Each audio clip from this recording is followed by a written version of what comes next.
Les nouvelles technologies nous inondent partout, à chaque coin de rue, chaque seconde et sur chaque personne.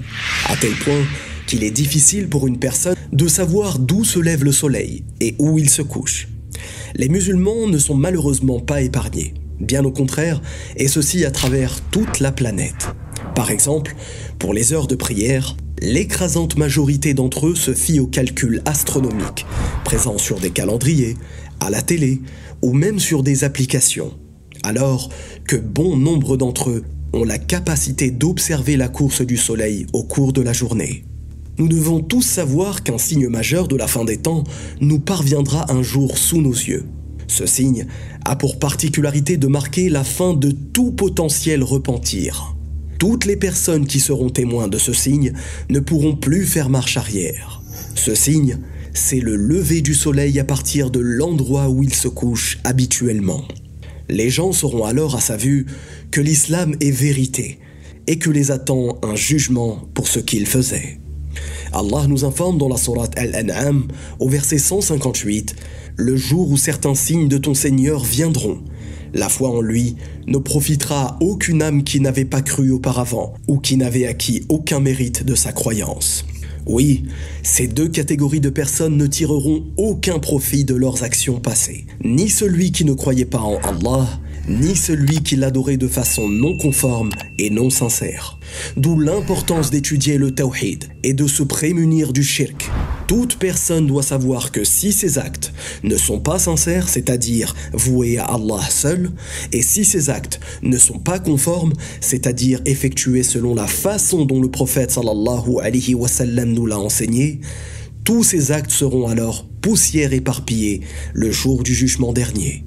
Imaginez-vous, ce jour si particulier, des non-croyants essayant à tout prix de se repentir, ou des croyants essayant à tout prix d'abandonner leurs innovations et associations à Allah qu'ils commettaient en toute connaissance de cause. D'après Abu Huraira radhiyallahu anhu, le prophète sallallahu alayhi wa sallam a dit « L'heure ne se dressera pas jusqu'à ce que le soleil se lève de son couchant. Lorsque cela se produira, tous les gens croiront, et ceci au moment où la foi ne profitera à aucune âme, n'ayant acquis aucun mérite de sa croyance. » Sache mon frère, ma sœur, que nul en dehors d'Allah n'a la capacité de changer la course du soleil. Cette chose grandiose n'est à la portée de personne si ce n'est Allah. De nombreux imposteurs ou gourous font croire qu'ils sont capables de choses surnaturelles. En réalité, il ne s'agit que d'illusions faites pour égarer leurs adeptes. Allah nous informe dans la sourate Al-Baqarah, au verset 258, « N'as-tu pas su l'histoire de celui qui, parce qu'Allah l'avait fait roi, augmenta contre Ibrahim au sujet de son Seigneur? Ibrahim ayant dit, « J'ai pour Seigneur celui qui donne la vie et la mort. Moi aussi, dit l'autre, je donne la vie et la mort. » Alors, Ibrahim dit, « Puisqu'Allah fait venir le soleil du levant, fais-le donc venir du couchant. » Le mécréant resta alors confondu. Allah ne guide pas les gens injustes. Pour finir, empressons-nous de nous repentir et de cesser nos péchés majeurs. Nul ne sait si l'heure ne surviendra dans 100 ans, dans 10 ans, dans un mois ou même demain.